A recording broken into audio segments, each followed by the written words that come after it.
Welcome to the Red Half of Sheffield video version. My name is Chad Jarvis, and I am one half of the Red Half of Sheffield. And tonight, for you kids tuning in, we have a preview of a little game we have Saturday, East Coast time. Mulv is in Central time, so it'll be earlier or later AM, but it's a big game, biggest game for United in many years. A little game called the FA Cup semifinal.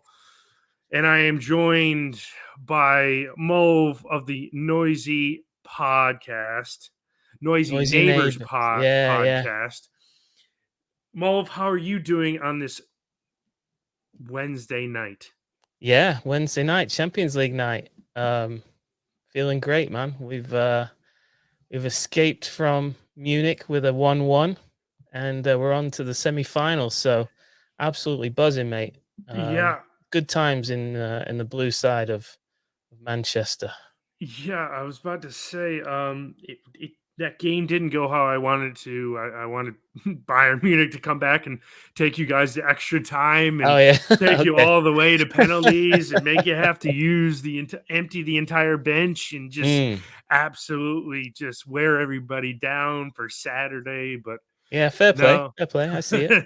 No, yeah, I mean, you guys took care of business in the first leg against Bayern, and then Mm. it was pretty much a cakewalk after that.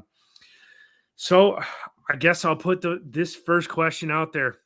How how certain are you, or what are your percentages if I ask this question, what percentage would you give me that the treble is a real possibility? Oh, it's low, mate. It's low. Um Such a hard thing to do, mate. That's why it's only ever been done, what, once in England, I think? Hmm. Yeah. Yeah, I mean, we did do the domestic quadruple a few seasons ago, which has never been done. yeah. Um, but, mixing the European Cup in there, I don't know if you watched. I mean, you said you watched the game today, but did you see some of these handball decisions? Yeah. Like, that's you can go out of the Champions League to something like that. That's how, you do need a bit of luck to win it, or you can be unlucky and be knocked out. So, yeah, that's why low expectations on that. If we win one of the three, I'm be quite satisfied, quite happy with that. I think we're a club, at this point in our history where we, should be aiming to win one trophy a season, no matter which one it is. Mhm. Certainly, got the players and the coach and the investment in it to expect, I think, to do that. So if we win one, I'll be pretty happy with that. But you're right. This is the whole thing is on, which is pretty exciting. And Yeah. that's the thing Pep always talks about. Like, he brags a little bit about always going deep into these competitions, or always, if we don't win the league, we finish second. Mhm. Like, I think he's taken a bit sly dig at, your Liverpools, your Uniteds, who might win a trophy or a couple one season, but then they really drop off the Yeah. next.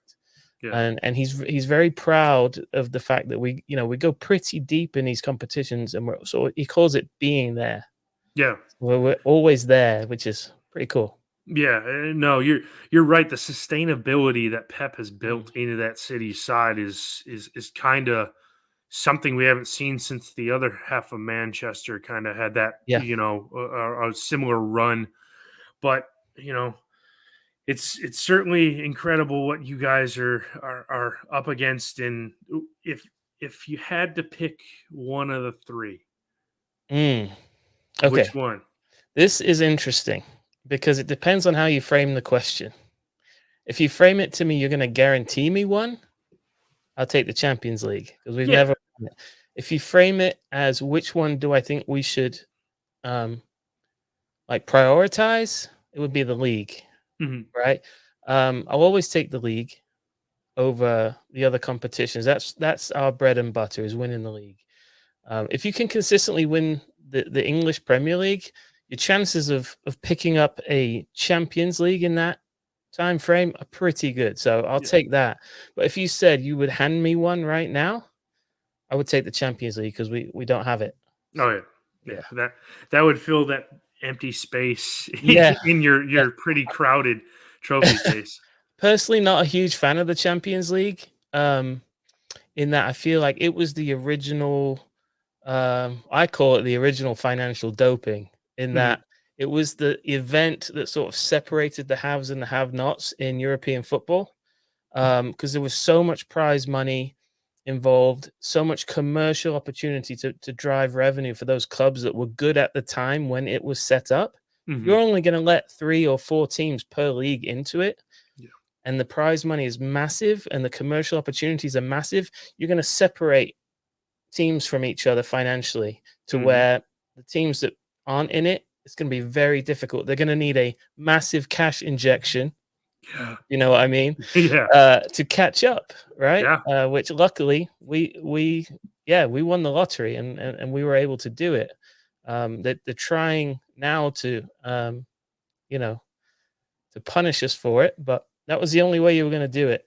So I'm not, in short, not a massive fan of the Champions League, and as you would expect, did not want that Super League thing. yeah, That was awful.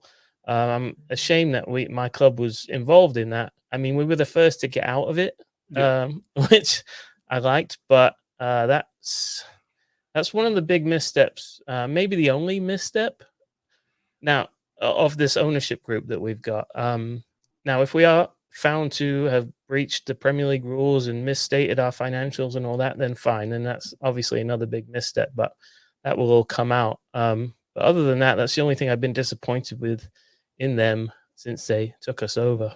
yeah. No, no, I completely understand from where you're coming from. Let me ask you this question though.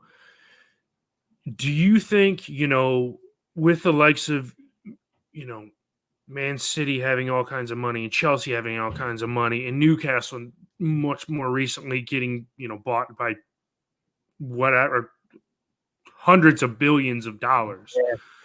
Do you think being a supporter of and I don't know what your thoughts are on, the rest of the Premier League, the whole pyramid all the way down to I mean, you could even say the National League's the fifth tier in England. Do you think there needs to be something installed to almost gain more parity in England? Because it feels like, coming from United's standpoint, we're going to go up, but without severe investment, Yeah. we're going to be rooted to the bottom and come directly back down the season following. I mean, unless we catch lightning in a bottle like we did a couple of years ago. What So do you think there needs to be something put in place, almost, I don't want to make it like American sport No, where they I know have what the you mean. franchise model? Do you think something needs to be installed? So I would I would be in support of a change as long as it made the opportunity equal for every team. Mhm, So the reason I'm not a fan of financial fair play is that they use this concept of the break even rule, which is you can only spend as much as you earn. mhm, The problem is that teams didn't start out from the same place on that. You already had teams that were earning massive amounts, so they could spend massive amounts. Then you had teams that weren't earning very much, so you couldn't spend very much. So you had a situation where some teams could spend more than others, mhm. right? And that doesn't seem fair to me. Now, City squeaked in there, right?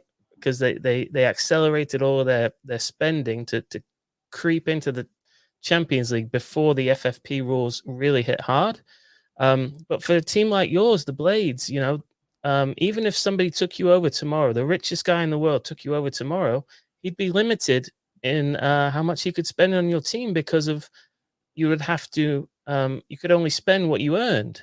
Yeah, So yeah, it's really, I think, been exposed. FFP's been exposed for what it really is, which was a way for the teams who were at the top at the time to sort of gate gatekeep, mhm, and keep yeah, everybody else out. So in this particular scenario we've got right now, I don't like it because a Sheffield United cannot spend the same amount as a Liverpool or a Man United or a Chelsea or a City. So the answer to that is either get rid of FFP and let every club spend whatever they want, whatever their owner wants, right? Maybe you bring in some kind of solvency rules about how much debt you can have, right? You're not allowed to go into debt, or maybe you introduce some other level of like how you must have a certain amount of youth players in your setup. Yeah, that would even things out a bit. Something like that, or the model where you have a cap where every team can spend the same amount, but it's capped. And maybe you do that luxury tax thing. You know, you make an exception. Maybe there's a luxury tax. I don't know. But as long as every team is on the same has the same financial capabilities, whether it's capped or, again, if Sheffield United gets taken over tomorrow, their owner can spend whatever they want on the club. They bought. It's like buying a house and being told you can't refurnish the kitchen. Yeah, you know what I mean? Yeah. Because he wouldn't be able to. It'd have to be very slow and gradual. So, long answer to your question. The short answer is yes, I wouldn't mind seeing changes, whether it's a cap or it's just a complete let it wide open so anybody can spend whatever they want. Either one, as long as all the teams are equal, I'm good. Yeah, no, I mean, at the end of the day, that's what we, all of us as football fans, that's what we all want. We just want everybody to be, have a semblance of the same rules, and everybody's playing on a level playing field, and you don't feel like another team in the league has a foot up. But I don't know. There's a lot. We could go on for hours and hours about the way to change the game, but I guess we'll let that be to the powers that be to figure that out. Hopefully, they do sooner rather than later. So, I guess I'll go on to this question. Go ahead and sum up City's season as a whole. Yeah, pretty slow start, mate. We brought in the big man, Erling Haaland, and after playing without a recognized striker for season and a half, 2 seasons, after Aguero left, we sort of messed around with this false nine idea, and it was pretty successful. We won the league back to back doing it. But then I think Pep decided that it was time to if we wanted to take it to the next level, to find a new clinical striker was probably the answer. So there was rumors of Harry Kane. That didn't work out. I'm glad. I think he would have been good, but I'm glad we waited for Haaland. So Haaland came in. It's been a bit of an adjustment getting used to him, because a false nine is essentially an additional midfielder, right?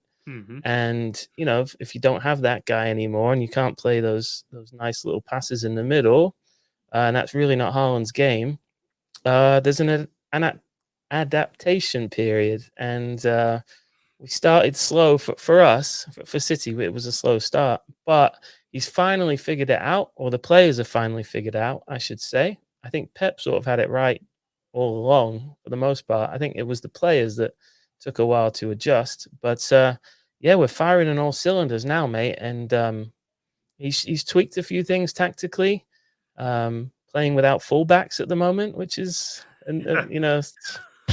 yeah, right. I don't know if you remember this, but when Pep joined, the first season we didn't win anything, and then he spent like £200 million on fullbacks the next summer, and then we did 100 points. So like fullbacks were the key, right? Yeah, exactly. Now, no fullbacks at all. You flipped the script on totally, totally flipped on his head. But it's working. The balance is working. We're very good at the back, and so it's like we were really good in the middle for Pep's tenure, right? The middle of the park, possession dominated, right? Weren't great defensively, weren't great at putting the ball in the back of the net, right? I know we scored a lot of goals, probably scored the most goals, but some of the players that we had weren't particularly clinical, particularly after Aguero left. So I'm thinking of your Jesus, your Raheem Sterling. both great players for us, but not that top level of being clinical, like in Mhm. Haaland or in Alvarez. So now, where we were really good in the middle of the pitch, we're still pretty good in there, but at the back and the front, we've really locked it down. So that's the difference, I think, from the beginning of the season to now. Is it's all sort of clicking in that new setup. Yeah. Well, yeah. I mean, I just sit here and listen to you, and it's just like, man, I wish we had a goal machine like that. I mean, He's golly. ridiculous. I mean, I pinch myself every day, man. I pinch myself being a Uh, City fan every day. I'll be honest with you. I've been one my whole life. My dad was one. His dad was one. yeah. I had no choice in the matter. It was either that or, be homeless. Uh,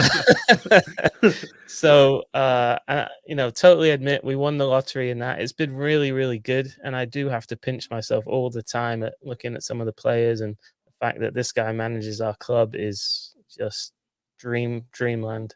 Yeah, 100%. And honestly, it's a hearing your story that you've been a City fan for your whole life. It's not like, oh, hey, I just saw him on TV winning everything every week, and I just jumped on the wagon like so many American sports, fans. You know, I often say this to the guys that I interview that are the opponents that are over in England.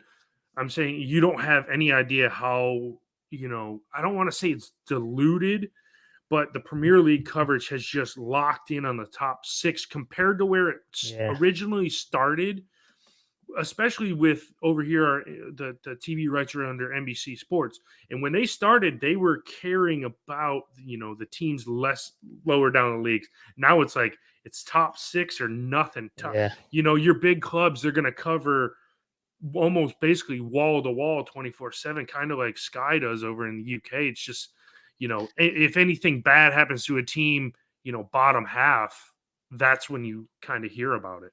yeah. Yeah, I agree with you, mate. They are. I mean, they're just following the money, aren't they? They're Mhm. following where the fans are. There's so many fans of those big clubs. That they end up catering to them eventually. Yeah. Yeah, Yeah. And I've been on the other side though. When City were rubbish, we got zero coverage. Just lucky, very lucky to be getting it now. and and that's one thing I often pose to supporters of another, even like Everton, a Mm. big club like Everton, they have a big following over here in the States. Yep. If they go down, I'm curious to see how many of those supporters don't take off that Everton kit and say, "Yeah, we'll have it. Oh yeah, I'll take this nice Liverpool or Man United top and put it on and be like, oh yeah, let's go, let's go, let's go." You You would know, hope it wouldn't be Liverpool. You would hope they would have learned a thing or two being an Everton yeah, fan. But yeah, it happens, man. I mean, you know, every club has their share. Every big club has their share of glory hunters and whatever that mhm, jump in. It's just the way it is now. It's such a big global game, and everybody wants to win. But I tell you, those folks that do just pick up the sport maybe in the last few years because of the NBC coverage and how easy it is to access, mhm, welcome. You know what I yeah, mean? I mean, it's not your fault you just picked up on it. You yeah, live in a foreign country, And I often say to people at the pub, there were some guys at the pub the other day, and I said, "Oh, are you City fans?" Because we were there watching a City game. He said, "No, we haven't picked a team yet." And mhm, I said to him, "Oh, okay. Well, don't pick a team. Watch a lot of games and let a team pick you, mhm, because it will happen. You'll watch enough games and something will click. yep, You'll like a certain player. You'll like a certain way they play style. You'll like, I don't know. You might even like the kits, or something will grab you and you go, yeah, this is my team, and then stick with that team. And nobody can nobody can have any complaints with that about when you got involved. So, no, but you're right. There's loads of new fans, and it's great, to be honest. I see it. I say the same thing when I go and you know I'm the only, at the pub over here. There's not too many United fans over here in the States. So when I go and they're like, who is Sheffield United? And I said, well, we're in the second division. And, most of them haven't heard about the championship. And I said, do you guys follow a team? And they're like, no. I said, don't just go and follow the pattern. I say exactly what you said. Just watch a bunch of games. You'll Yep. figure it out. And then it might not be the best side in the league. Don't worry about that. You don't have to think about this game as just winning everything all the time. Just, it's cool to go on a journey with a side. So, Absolutely. So yeah. where do you watch at Jackalope Jack's? In Charlotte, Yeah. I watch at Courtyard Hooligans is the bar that Okay. I go to. If Cool. I'm not, I used to be there almost every weekend. Now I started doing for Sheffield United. There's a YouTube channel that covers them. It's called the Sheffield United Way, and Cool. me and my other half on this podcast, Noah, will do watch-alongs for basically anybody international that can't watch the game. So I That's got it great.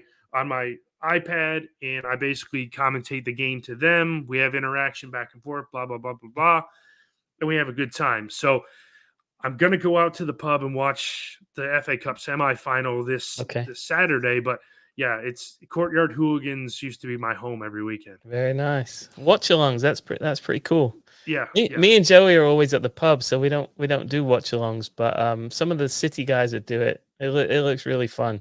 Really fun. I mean, it is because you get interaction from people all over the world, and we usually do a check-in. Where you watching? And there'll be like Yeah. people in Thailand and Yeah. Australia. It's like you're watching That's me. mad. I'm in a room, a 10 by 10 room in the United States, watching the game on an iPad, describing what's going on because they don't have a way to watch it. Yeah. Okay, just entertain the world is what I like to say. Brilliant. So, well, I guess actually, I'll ask you this question. Have you saw any of the Blades this season? And if you have, your thoughts on the Mighty Blades? Okay, I have to confess that's why Joey would have been a better guest than me, my partner on the show, because he will watch two squirrels kicking a nut to each other. He watches everything. He's like me. Yeah. Yeah. I, on the other hand, I only really watch City. Yeah. However, because we have two loanees at your club, Mhm. McAtee and Tommy Doyle, Yes. their highlights, if they do something, it always comes up on my Twitter feed. So I'm always watching those two. So it sounds like you're really enjoying them. Oh yeah. Yeah. It's a shame. It is a shame that they cannot play Mm. because Have they become that critical? Yeah, because Yeah. honestly, what I think is going to happen is when we get promoted, we're probably going to go if we have the backing and the money from because I guess we're in limbo with a takeover, a rumored takeover. Oh, okay. So if we go up, the rumor is that we're going to poach Tommy Doyle from you guys, buy Okay. him, and then McAtee he's all if you're hearing good things on the city end, he's everything he's cracked up to be. It Yeah. took him a minute to get going in the league, Right. but once he got going, because I remember the first ever time they put him in the starting lineup, it was away at Luton at Kenilworth Road, and that is such a tight knit ground. He could not pass his way out of a paper bag, and the fans were getting on his back. You could see his confidence was torn. He did a full 180 to where he is now. I think he scored or assisted in the last 7 games for us. Wow. Yeah, he is really talented. Yeah. Oh yeah, they call him the Salford Silva. Yeah. I mean, the dude is remarkable. So rumor is, and Tommy Doyle's just been as influential. I think Doyle is the lesser of the two that would get into the city side. I agree. So I think that's why we have a better chance to buy Doyle off of you guys. And then based on everything I'm hearing, McAtee needs, he wouldn't slide into the city side next season. So why not loan him back to a team that he's already comfortable in and loan him back to us for the upcoming season or the upcoming Prem season and see where he, how he shakes out and see if maybe he needs another season on loan, or does Pep look at him and say, maybe we start sprinkling in the starting 11. But yeah, the two Man City boys, they are absolutely bossing it in our midfield, That's brilliant. and it was honestly what we needed. We needed a refreshing breath of air in our midfield, and yeah, since I mean they've been paired in a bunch of games together, so they're comfortable playing each other, and that's why I say it makes more sense to bring McAtee back on a loan if we sign Doyle, because you can just put them, you can partner them together. Yes, none of them have ever played in the Prem, so we're going to struggle mightily. Like, I mean, this isn't a shock to United fans. We're going to struggle regardless. Yeah. But if you have that midfield partnership and a link up between those two players, it makes it a little bit easier on United's midfield. I think it may very well play out the way you described it, mate. Yeah, Tommy Doyle is, I think, he's regarded at City, but I don't think they regard him as like, breaking in to the team, because he plays like a defensive midfielder. Yeah. You know what I mean? And you have to be so good to be Pep's six. Mm-hmm. Like Calvin Phillips can't even budge Rodri right now, Yeah. So I think the City fans will tell you that Tommy Doyle probably won't be, long term at City, but he would Mm-hmm. make a very good Premier League midfielder. Yep. They liken him a little bit to like a James Ward-Prowse. Okay. Yeah, he's great on At set Southampton. pieces. Yeah. Great on set pieces. Now McAtee, I think they rate very highly, but again, he's, I think his main position is like a number 8 or a number 10 type, Mm-hmm. and City are so good there at the moment, Yeah. So, and they're looking to maybe bring in like a Jude Bellingham into the midfield too. So, Yeah.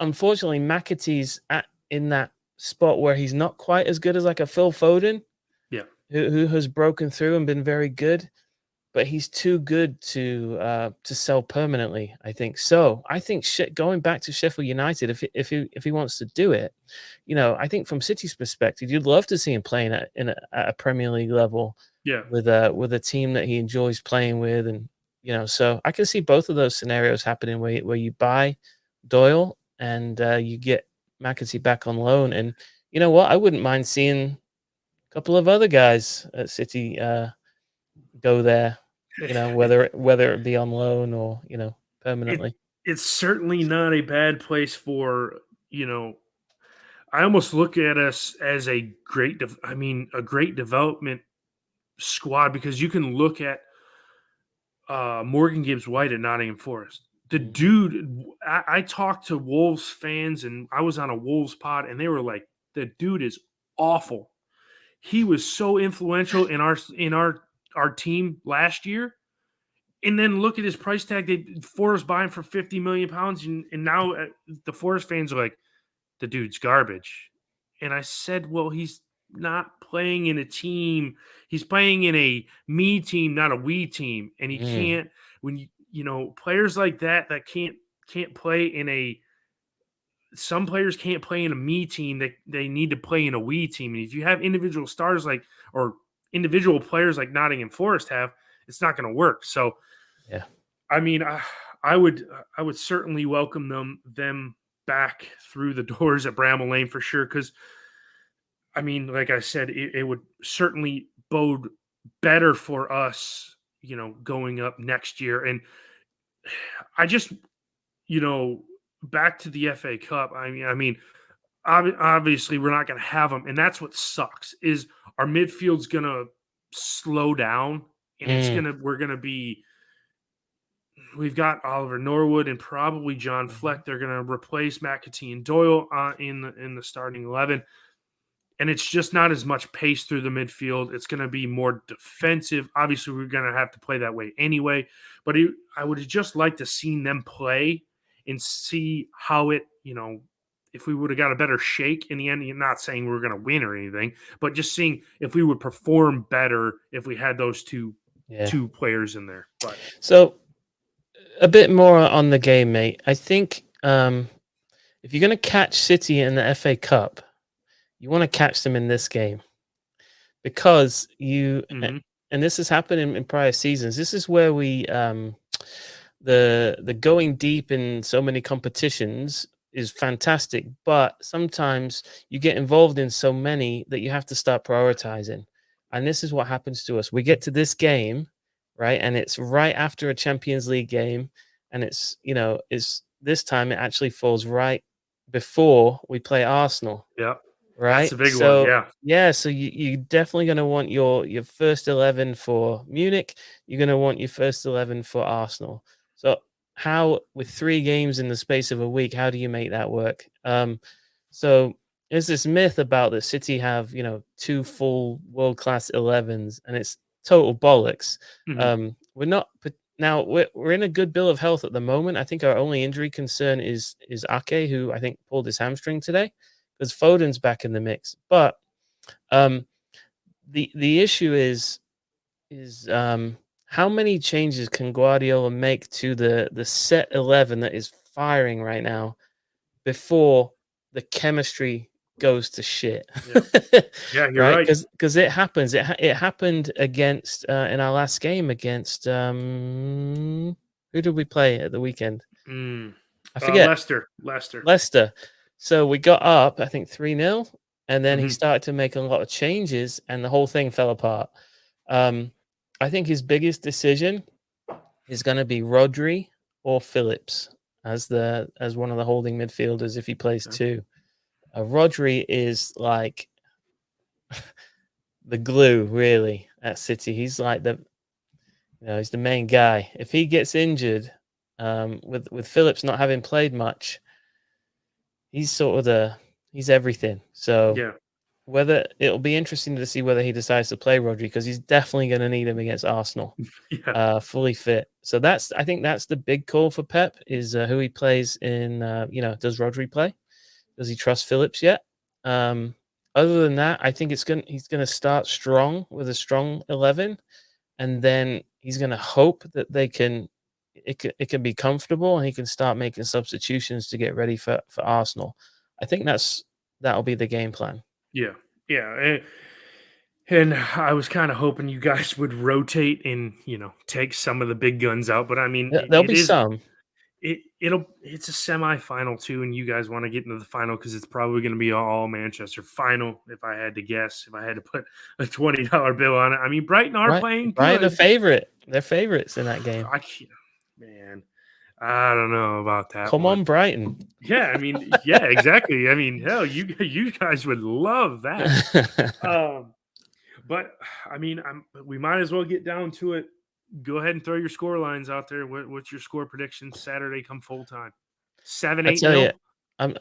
I'm not gonna be super cocky about this because I do worry that he needs to make a lot of changes because that Arsenal game is basically the biggest game of the season. Yep. I think we're 4 points behind with a game in hand.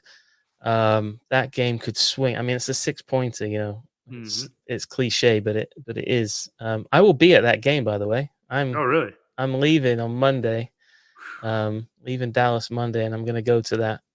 So I'll be there for that one, and then Fulham at the weekend after the game after that too. So looking forward to that. But I suspect he's going to start Haaland and Alvarez at the top, and he's gonna. Golly. The good news for you though is that usually means that Kevin De Bruyne is on the bench. So Wiping the sweat off my brow as I'm like, ooh, so man. I think he might rest De Bruyne. He'll probably rest Grealish. That's not as much of a worry for us because up front with Foden coming back in, we've got Mahrez as well. So the front three I think will be pretty strong. Um, I reckon Gundogan and Bernardo will play half the game each. And then at the back, I think Kyle Walker comes back in, the Blades legend. Yeah. Yep. Um, and John Stones probably gets a rest. So it's going to be a mixed 11, I think, of sort of fringe guys and regular 11 guys because you won't want to break this chemistry we've got at the moment. Yep. We will have our backup keeper in, Ooh, okay. Ortega. So he plays all the cup games. He's possibly a slightly better shot stopper than Edison. not quite as good with his feet, but he is pretty good with his feet. So it'll be a change. There probably be 4 or 5 changes from this 11 that's really doing well at the moment. And the question will be, does the chemistry stay intact? If it Mhm. does, I think we'll be fine. If it doesn't, it could get dicey. So I'll go score prediction. I'll go 2-1 City. Whoa! Yeah. I'd snatch your hand off for that because that means I'd be in it all the way. or we snag a late game and go from nothing to oh my god, game on with 8 minutes to go. Oh my god, I'd pull all my hair out. The brown hair I have left would probably all be gray by the end of that one. But What do you think, mate? What do you think? I think we keep it well. As I said before we started recording, you played the champions or the soon to be champions of our league and beat them 6-0. That's true. I think if we keep it, I'd be happy. And this is happy sounds almost blown out of my mind. If we kept it 4-1, four Okay. nil, if we keep it under if we can keep it under 4, I'd be happy. If we could lose 3-0 or 3-1, I just want us to score Mm, because I'm going to throw little bit of money because the odds will be so long on United to score. So, if it comes in, it'll be like, "Oh yeah, perfect." But if I had to say, my heart says United will win 1-0, but my head says, hey, quit being an idiot. It's probably going to finish 4-0. So I'll go mm. with 4-0 City. I mean, Okay. the fairy tale run had to end at some point. Um, I think it's a shame for you guys that it's a cup game and not a league game because I Mhm. think in a cup game, both teams sort of have to go for it because Yeah. somebody's got to win. I can't remember how you guys would play against us in the Prem. Did you defend deep We or did you did play in open? we defended. We kind of played on the counter.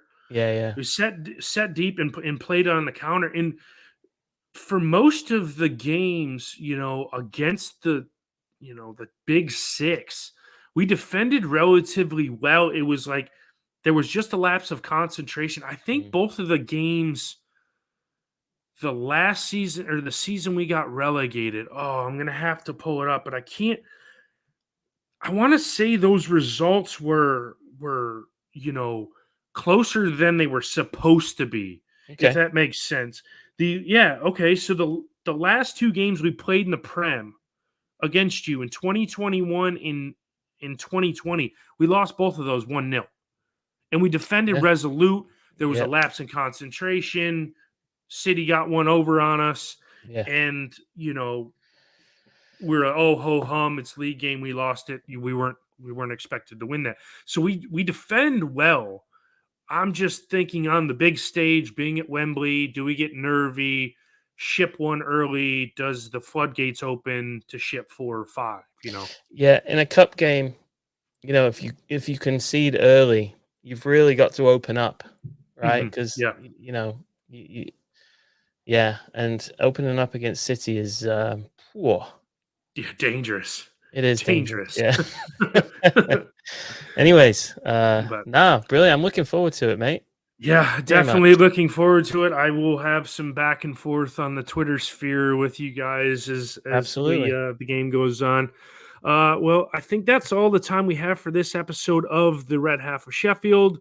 You can follow me on Instagram and Twitter at cjarvis_13. You can follow our podcast, Red Sheffield, on Twitter at Red Sheffield, and on Facebook, the Red Half of Sheffield.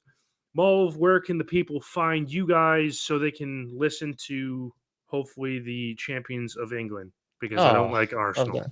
Oh, brilliant. Yeah, so we're Noisy Neighbors podcast on Twitter. We're at Noisy Pod down there. We do a YouTube channel as well. Just search for Noisy Neighbors. Um, we're on all the podcast apps. We do about one show a week. It's really stupid podcast that is loosely about Manchester City. Yeah, no, Ah, thanks, Chad. Thanks for inviting us on, mate. And let's do this again. Hopefully, you'll get automatic promotion this weekend, and we'll be seeing a lot more of you. yeah, for sure. And until Saturday, when we face Mighty Man City and probably lose, I'm going to say up the blades.